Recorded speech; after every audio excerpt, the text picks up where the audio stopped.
celebrations will continue for a long, long time. A day they will never, ever forget.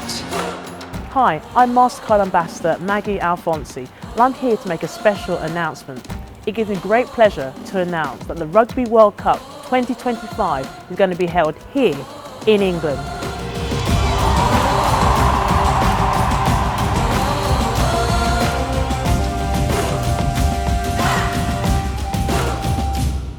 So I'm joined by 2021 World Rugby Player of the Year, Zoe Aldcroft.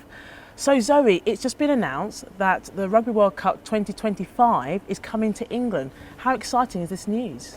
That is super exciting that's been announced. I think it'll do amazing things, and especially women's rugby in England. I think we've seen previously from the Ireland World Cup and previous World Cup that the amount of attraction that's pulled to girls and women to play the sport, and I think it'll only make the game grow and increase even more. How exciting is it thinking that you're going to have a massive home crowd? You know, that is almost an advantage in itself, isn't it? Yeah, it's super exciting, and the fact that people from all over the world will be coming over to view the women's game, I think it does really give you that little bit of an advantage, because obviously a lot of the crowd are there for you to watch you guys play, and you want to put on a show for them. In 2010 and in 2014, I like to think that my team inspired your generation to want to play rugby and play at a high level.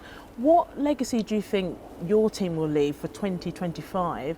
Not just in England, but around the world in terms of growing the women's game? I think we can see now that so many different countries are really invested in their women's sides, and hopefully every time we have these big major tournaments that includes all these teams around the world coming together, hopefully it'll inspire loads of people that they want to watch it. We can grow our support.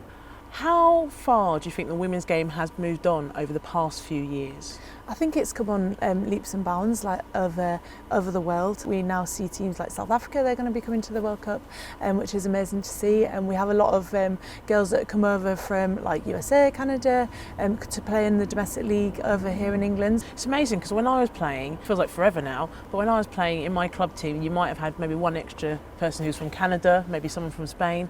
But like you've already highlighted now, the club level, it's almost international, isn't it? Everyone from different countries are playing for different clubs, and the standard of rugby has gone a different level. So I think you can see, like with the standard of the domestic league in England, that's really driving the standards of rugby in England, also in the rest of the world. I think it's a massive pillar for women's rugby and the growth of it. I think it gives people that stepping stone to go to that next level. Do you get a lot of people say to you, wow, I watched your game and it was such a good standard and the tackles were huge and the kicking was amazing? Do you get a lot of that now from people that you speak to? Yeah, definitely, and I think that's like a really big part of it. Like, if you can't see it, you can't be it. So I think it's amazing to have that type of coverage for people to be able to see and actually get to experience our game, because I think a lot of people don't even give it a chance. But now that people can actually watch it on the mainstream channels, and you can't really miss it. Brands and sponsorships, they want to be part of it. Like, it's one of the biggest growing games in the world, and they want to get on board, want to be part of this amazing thing that we are growing.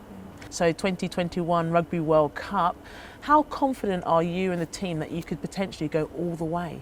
I think that's our goal, to go out there. We're not thinking of anything else but winning it. But I think it's really important that we're not complacent, that we keep pushing our standards in training right up until we get on that plane. I hate to say it, but I competed in the Rugby World Cup in 2010 here in England, and we lost. Do you dare to dream that you could potentially win a Rugby World Cup in England in 2025? One World Cup at a time at the moment.